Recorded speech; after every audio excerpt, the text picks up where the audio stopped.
Simon Pagenaud, we are doing the hamburger and french fry show. Although the normal french fry, the older one, he's in Sebring, so he couldn't be here doing our normal hamburger and french fry show. But you're not second best french fry, you're co-equal. You might be better than Bourdais, we can acknowledge that. Hey, you just finished the XPEL 375 here at Texas Motor Speedway. You finished 8th. Normally, when I see you finishing 8th, you are not happy. Yeah. Tell folks why you're happy, because seriously, you and the entire team are beaming right now. It was a head of a race. You know, you can look at results, but you have to look at everybody's performance. Yeah. And there are things you can't control, and we had a really, really loose car at the end of the race. Okay, it's the race. You can't control it anymore. It is what it is. We got up to P5, and pit stops were fantastic. The calls were amazing. My driving was like I wanted to be. Good. Great restarts, good passing, good aggression. So at the end of the day, you know, it could have been 5th. We couldn't hold on to it. I did everything I could. I'm glad I actually finished the race. It was loose. So yeah, you should be happy about it. And most importantly to me, it's great foundation going forward. Let's talk about this race. We didn't see that second lane really come in for folks to use. There were some folks, Pato Ward being the craziest of all, trying it and succeeded. Jimmy Johnson was able to use it a little bit. We had some actual passing, though, without that second lane. I think that might be the biggest news of the day, that while we unfortunately didn't have many fans here, y'all raced hard and I think put on a really good event. I had a blast in the car. I thought that if you set people up the right way, you could pass. There were times in the race, because of tire wear, you had to be patient, and there was some fuel saving. But man, oh man, Jimmy Johnson is a monster. Right? He's a monster. I got a few tips from him. It was cool. Did you? It was cool to race with him. He's a good friend, obviously. It was really cool to see, you know, the legend that he is. And honestly, wow.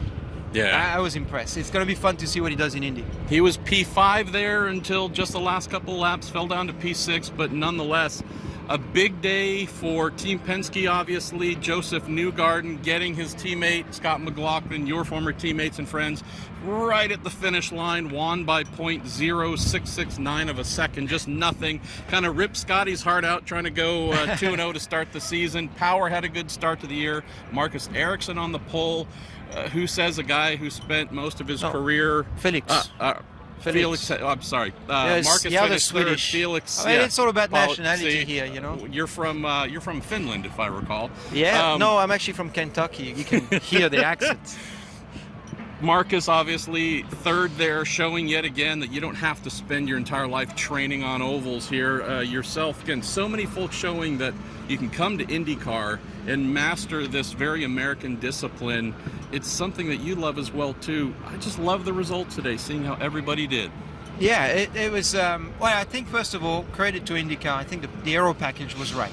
It was actually, I think, perfect for the track. So, you know, kudos to them for finding that and finding the right numbers to run.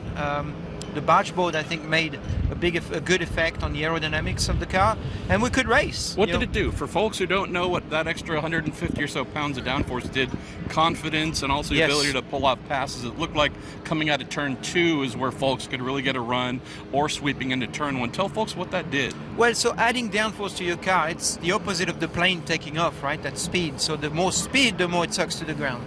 Now, to pass here, you have to be extremely confident into turn 2, into turn 1, to dive in there with a lot of speed, full throttle. The added downforce gives you that confidence to, you know, muscle up and go for it. So that was great. Also, it allows you to follow closer without being disturbed and your car going loose and off the line. So that really helped big time. Had too many laps under caution that we wanted. 9 cars effectively out of the race due to crashes or mechanical problems. You mentioned Felix Rosenquist, our pole sitter, being one of them, some sort of mechanical issue at the right rear. Romain Grosjean, some sort of engine problem. Devlin DeFrancesco, I don't know how many friends he made today. He was involved in a few incidents and finally ended up in the wall. The Andretti team had a day to forget. Ray Hall as well. Graham getting caught up, no fault of his own. Your teammate Elio involved innocent bystander in DeFrancesco's incident. It's kind of a typical Texas, though, right? We rarely leave here with all cars intact. Yeah, you're right. And I remember many times we've been 4 wide into turn 3, and sometimes it works, sometimes it doesn't. You know, it's difficult when you're, especially like I saw on the screen during the yellow what happened, and you know, being on the outside like Elio was, it's tough. You try to give as much room as you can, but if the two in the bottom spin, they take you out with them. So it's all about spatial awareness. But at this speed, you know, it's like being in a tunnel. So an inch is not much. It's quite difficult to run side by side. But yeah, I thought it was awesome. I'm feeling so happy today, Marshall. I know. It's just fun. That's what racing's about. It's supposed to be fun. Let's close on 2 quick things. Got to be impressed by Santino Ferrucci, who I was speaking to on pit lane yesterday as we watched Jack Harvey crash, unfortunately. He had no idea he'd be getting drafted in. He runs like the usual madman that he is, has a great finish here.